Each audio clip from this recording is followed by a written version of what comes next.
Davi, ele já tinha matado o gigante Golias, ele já estava assim preparando, né, sendo preparado para assumir o reinado, e o rei Saul começou a ficar enciumado, porque Davi começou a ir para algumas batalhas e ele era o cara, ele ganhava todas, e o pessoal começou a idolatrar Davi. E Saul foi ficando enciumado com aquilo. E no momento lá de fúria, Saul tentou matar Davi. E Davi saiu fugido. E, inclusive, quem ajudou Davi foi um filho de Saul, Jonatas. A palavra fala que o espírito de Jonatas se apegou ao de Davi. E foi ele quem ajudou Davi a fugir das mãos de Saul. E Jonatas era filho de Saul. E Davi então saiu fugido porque o rei queria matá-lo. E aí Davi foi para um lugar que chama Caverna de Adulão. Até hoje quem vai a Israel tem lá essa caverna que eles visitam, a Caverna de Adulão. E Davi ficou escondido. Interessante é o seguinte, que lá ele encontrou muita gente que eram os desprezados. Aqueles que tinham dívidas impagáveis, aí não tinham como pagar, eles expulsavam, doentes. Todos aqueles que tinham problemas, que eram rejeitados pela sociedade, estavam naquele lugar.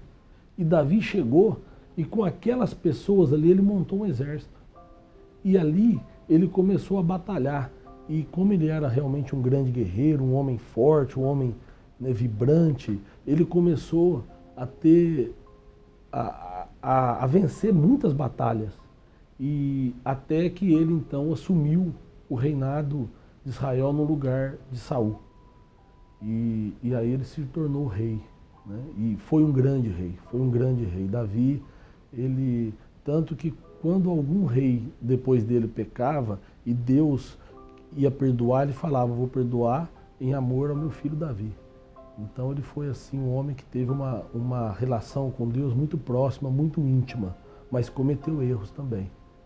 Mas um dos erros principais que Davi cometeu foi que um dia ele estava andando pelo palácio e de longe ele viu uma mulher tomando um banho no rio, no riacho. E ele perguntou quem que era aquela mulher e um dos servos dele falou, ela é esposa de Urias. E Urias era um soldado que estava numa batalha, estava em campo, na guerra. E Davi quis conhecer aquela mulher. E naquela época o rei, a palavra do rei era ordem. Então nem eles podiam negar de buscá-la e nem ela podia se negar aí. E Davi pediu para conhecê-la e ela teve que ir até o palácio. E ali ele acabou dormindo com ela. E o marido dela era um soldado do exército de Davi que estava em guerra. E passado alguns dias ela procurou Davi e falou para ele que estava grávida. E aí então Davi entrou em pânico e falou, e agora que nós vamos fazer? Aí ele teve uma ideia. Dessas ideias, às vezes a gente tenta corrigir um erro com um erro maior ainda. Mas ele mandou buscar Urias, que estava na guerra. E Urias veio e Davi falou para ele, olha, você tem sido um soldado fiel, gosto de você e tal, então eu vou deixar você dormir na sua casa hoje com a sua esposa como um prêmio aí pelo que você tem feito pelo nosso país. E Urias era um homem tão fiel que ele se recusou. Ele falou, não, mas eu não posso, os meus irmãos, meus companheiros estão lá na batalha e eu vou deixar eles lá e não quero. E Davi insistiu com ele, insistiu, até que ele então foi, mas ele não entrou para dentro de casa, ele ficou dormindo na porta. No dia seguinte contaram para Davi, falou, olha, Urias não dormiu em casa não, ele ficou na porta de casa. Davi chamou Urias de novo. Eu te dei a noite de folga, ele falou, mas eu não posso, seria uma deslealdade com os meus colegas que estão lá na guerra, não vou fazer isso. E Davi então falou, então você vai me fazer um favor, você vai voltar para a guerra e você vai entregar esse bilhete aqui para o comandante da guerra, para Joabe.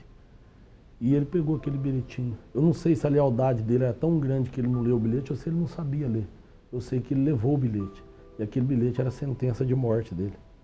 Quando ele chegou e entregou o bilhete para o comandante leu e lá estava escrito para dar um jeito de eliminar Urias, de acabar com a vida de Urias.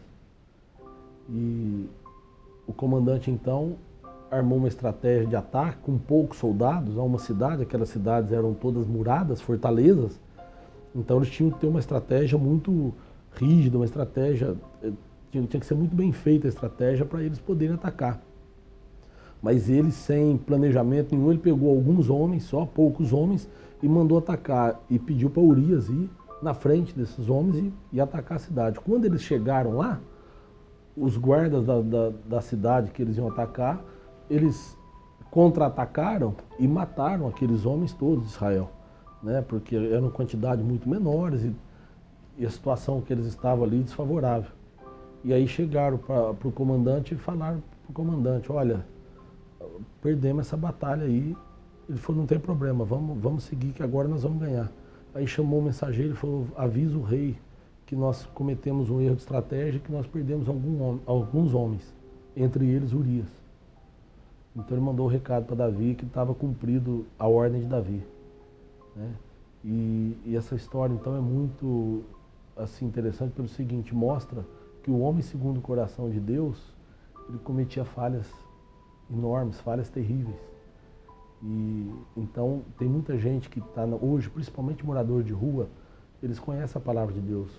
Eu acho que a maioria deles já frequentou a igreja, já conhece a palavra de Deus, mas cometeram alguns erros. Em algum momento, alguma pessoa, algum líder religioso, algum líder espiritual chegou para eles e falou que o pecado deles é indigno de perdão.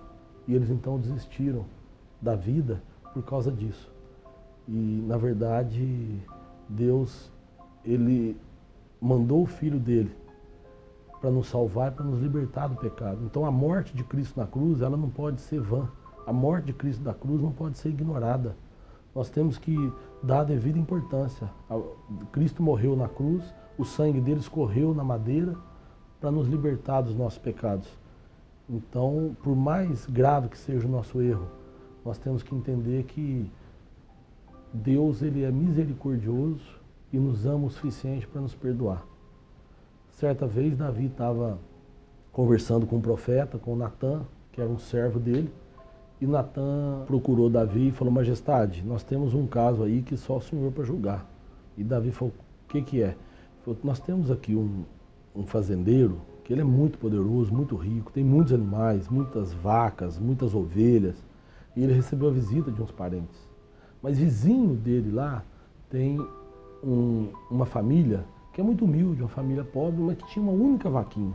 E essa vaquinha era vaquinha de estimação, uma vaquinha que eles mantinham dentro de casa, praticamente comia a mesa com eles. E aquele fazendeiro rico resolveu dar um banquete para a família, para os parentes que estavam visitando.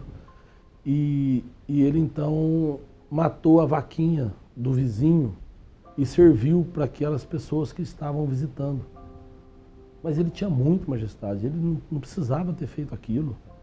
E foi e agora? Aí Davi falou para ele, não, eu acho que é sentença de morte, manda matar esse cara.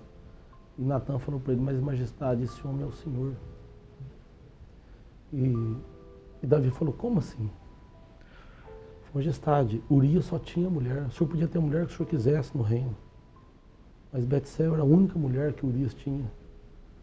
E o senhor pegou a mulher dele e mandou matar um soldado fiel. Então Deus pede para dizer para o senhor que dessa relação o senhor vai pagar caro por isso. O filho de Betseba que nasceu, que ela estava grávida, né? Davi, depois que mandou matar Urias, ele trouxe a mulher para morar com ele no palácio. E aquele filho era ainda uma criança e pegou uma doença e todo mundo se desesperou. Davi se desesperou, mandou chamar todo mundo que podia ali dar uma atenção e aquele menino morreu, ainda criança, né? Foi o preço que Davi pagou pelo erro que ele cometeu. Então, outra coisa também que eu posso falar é que Deus, ele nos perdoa, mas tem erros que a gente comete que é inevitável que a gente pague por eles. Apesar de Deus nos perdoar, apesar da gente... Porque o perdão de Deus significa que nós não perdemos a condição de salvação, a condição de libertação, né? Nós procuramos, e a promessa é essa, que a gente vai ter vida eterna. Então, nós cometemos erros e nós não perdemos essa condição, nós vamos ter a vida eterna segundo a promessa de Deus. Quem vai ter a vida eterna? Aquele que crê em Jesus Cristo, Filho de Deus. Mas os erros que nós cometemos, nós vamos pagar por eles.